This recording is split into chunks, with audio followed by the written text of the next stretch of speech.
Slick back. No, no, slick back. That's what I said. Slick back. No, nigga, I'm a pimp named Slick back. Pimp named Slick back. Pimp named Slick back. Nigga, are you deaf? I'm a pimp named Slick.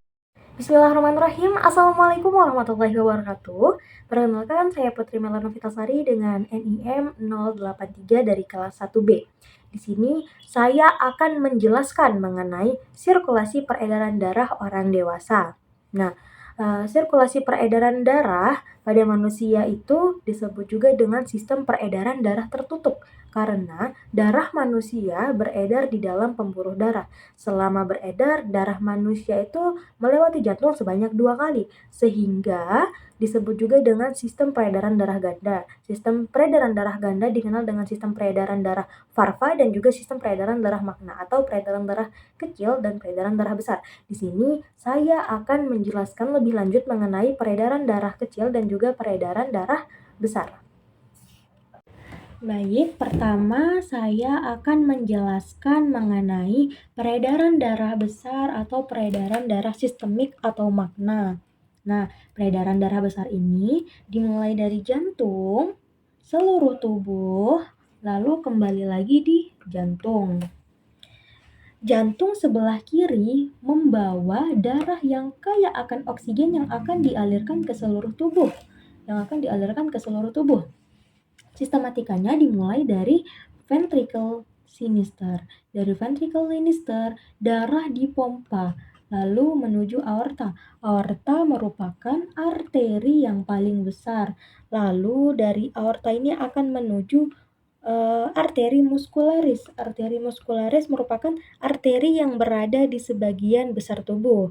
Nah, aorta yang turun ke bawah ini akan menuju arteri truncus oleacus, arteri mesenterica superior ataupun inferior, dan arteri iliaca communis eksterna ataupun interna. Nah, dari arteri-arteri tersebut akan menuju artiole atau arteri kecil sebelum ke kapiler dan akan terjadi pertukaran darah. Nah, setelah terjadi pertukaran darah di sini, maka darah ini akan dialirkan menuju venula atau vena yang lebih kecil. Dari venula ini akan menuju ke vena yang berada pada sebagian besar tubuh seperti vena iliaca communis dan vena mesenterica, lalu menuju vena cava inferior. Dari vena cava inferior akan kembali lagi ke jantung, tepatnya pada atrium dexter. Nah, pada tubuh bagian atas juga darah akan mengalir dari vena cava superior menuju jantung, yakni di atrium dexter.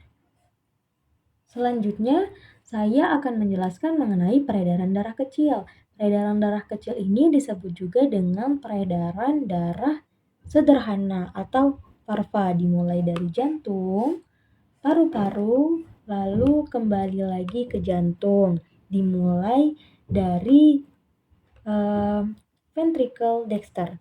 Dari ventricle dexter, darah yang sedikit oksigen dipompa menuju arteri pulmonalis dexter ataupun sinister. Karena paru-paru kita tuh ada dexter dan juga sinister, kanan dan juga kiri.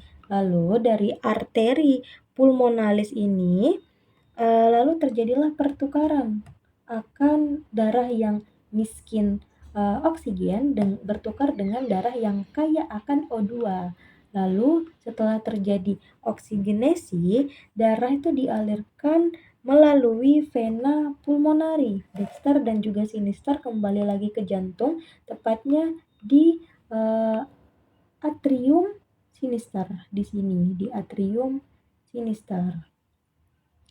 Lalu dari atrium sinister ini akan kembali ke ventricle sinister, lalu terjadi peredaran darah besar. Begitu seterusnya. Sekian penjelasan dari saya. Terima kasih. Wabillahi taufiq wal hidayah. Wassalamualaikum warahmatullahi wabarakatuh.